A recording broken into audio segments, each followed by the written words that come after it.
இல்லீகல்ங்கிறது வந்து அனுமதி இல்லாமல், தெரியாமல் வந்தவங்க தான். திருட்டுத்தனம்ங்கிறது கொஞ்சம் கூடுதல் வார்த்தையா இருக்கும்.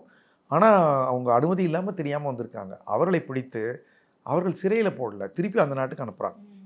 அந்த நாட்டுக்கு அனுப்புறபோது அவங்க என்ன சொல்றாங்க, பிளேன்ல வர்றபோது இவங்கள எல்லாரையும் ஒண்ணா அனுப்பிச்சோம்னா, பிளேன்ல இவங்க ஒரு ரகளை பண்ணாங்கன்னா என்ன ஆகும்?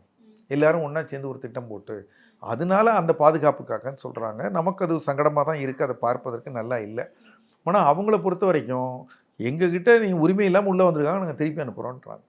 இப்போ இப்படிப்பட்ட ஒரு நிலைமையில, இந்தியா வந்து ஏற்கனவே நமக்கு சொல்லுச்சு. இங்க நெறைய நாங்களும் இங்க இந்தியாவும் இதனால சிரமப்படுறோம்னு சொன்னாங்க. அதனால முதல்ல அவங்க என்ன சொல்லிட்டாங்க, இல்லீகலா இருக்கணும் நீ வச்சுக்கோ நம்ம சொல்றதுக்கு நமக்கு எந்த உரிமையும் கிடையாது. எந்த நாட்டுக்குமே கிடையாது. எந்த நாடும் எங்கள அனுப்பாதன்னு சொல்லலாமே தவிர, அது ரைட் நாங்க இப்படி தான் இல்லீகலா அனுப்புவோம்னு சொல்ல முடியாது. இல்லீகலா உள்ள வந்துட்டவங்கள நாங்க எடுத்துக்கிறோம்ட்டாங்க. வந்த பிறகு நம்ம அவங்களுக்கு இங்க மறுவாழ்வு மையம் குடுக்கலாம்.